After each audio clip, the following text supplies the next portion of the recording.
सीधे चलेंगे राजस्थान, जहां पे सीएम योगी आदित्यनाथ क्या कुछ कह रहे हैं, आपको सुनाते हैं। सर्वे देवा स्थिता देहे सर्वदेव मही गो।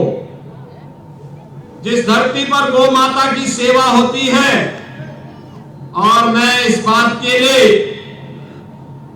इस धरा को नमन करता हूं।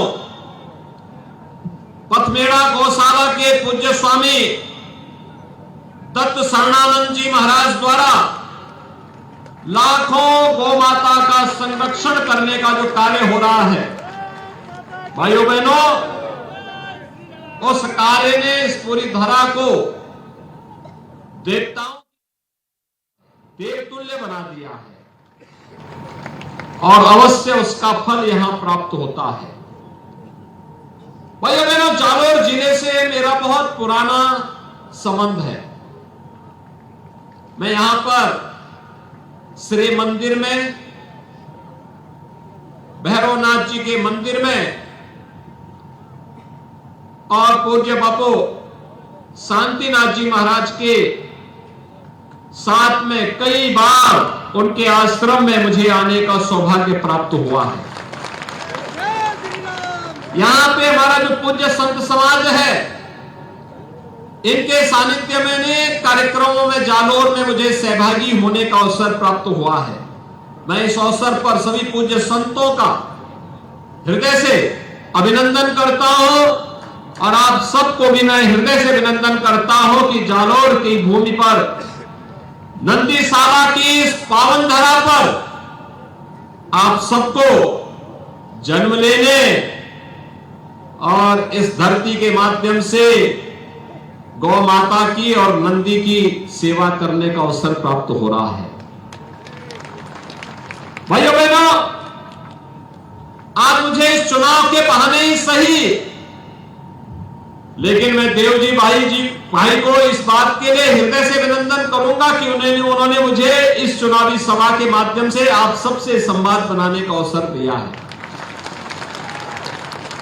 हम दोनों साथ साथ दिल्ली में सांसद थे। बाद में मुझे पार्टी ने उत्तर प्रदेश में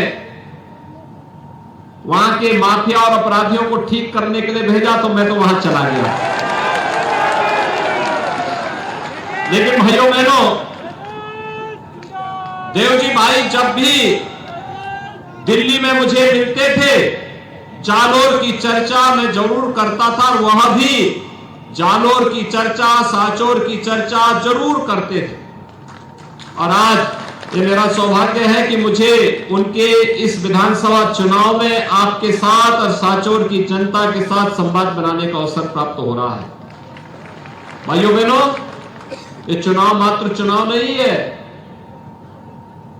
राजस्थान के साथ साथ हमारे देश के भविष्य को बदलने वाला चुनाव है। आने वाली पीढ़ी के भविष्य को खुशहाल बनाने का चुनाव है। उसकी आधारशिला इस चुनाव के माध्यम से हम सबको रखनी है। और राजस्थान पिछले 5 वर्ष में जो झेला है, भाइयों बहनों, उसका अब बदला लेने का चुनाव भी है।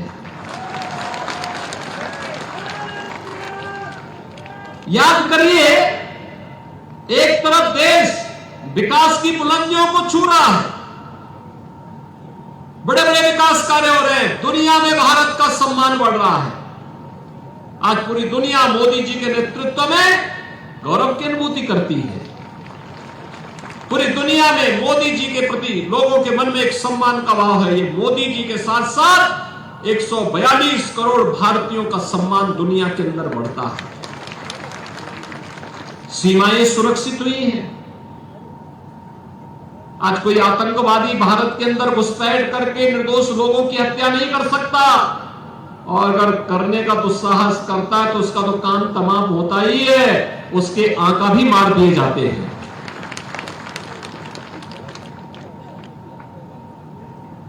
आज भारत के अंदर बड़े बड़े विकास के कार्य हो रहे हैं। Highway, railway, airport, AIIMS, 1 district 1 medical college, IIT, IIM, हर घर नल की योजना ये सब मोदी जी दे रहे हैं। लेकिन अभी मैं आ रहा था, राजस्थान में वो पैसा कुछ चंद कांग्रेस नेताओं की जेब में चला जाता है। भाइयों वे सड़कों पे गड्ढे हैं। जब यहां पे बाढ़ की अतिवृष्टि से लोगों को नुकसान होता है तो मुख्यमंत्री जी जयपुर के बाहर नहीं निकलते, कांग्रेसी नेता पिकनिक मनाने के लिए कहीं और जगह घूमते रहते हैं। उनको जनता जनार्दन की सुध नहीं रहती। भारत विकास की बुलंदियों को छू रहा है और भारतीय जनता पार्टी शासित सभी राज्य विकास की बुलंदियों को छू रहे हैं। लेकिन भाइयों बहनों, राजस्थान हर मामले में पिछड़ता जा रहा है, विकास में पीछे, गरीबों को योजना देने में पीछे, आस्था का सम्मान करने में पीछे, गौ तस्करी रोकने में पीछे, बहन बेटियों पर होने वाले अत्याचार को रोकने में पीछे, विकास में आगे नहीं है।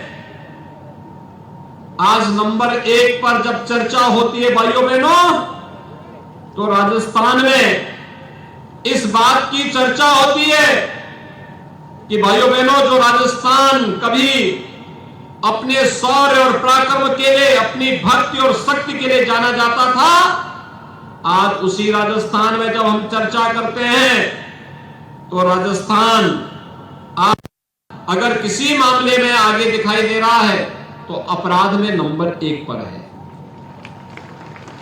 भ्रष्टाचार में नंबर 1 पर है, साइबर क्राइम में नंबर 1 पर है, गौ तस्करी में नंबर 1 पर है और गरीबों की योजनाओं को हड़पने में भी नंबर 1 पर आ गया है। भाइयों बहनों, अगर कांग्रेस ने सचमुच विकास कराया होता तो पिछले 9 तो राजस्थान से सीएम योगी आदित्यनाथ को सुन रहे थे आप। कांग्रेस पर जमकर निशाना साध रहे थे और चुनावी जनसभा को संबोधित कर रहे थे।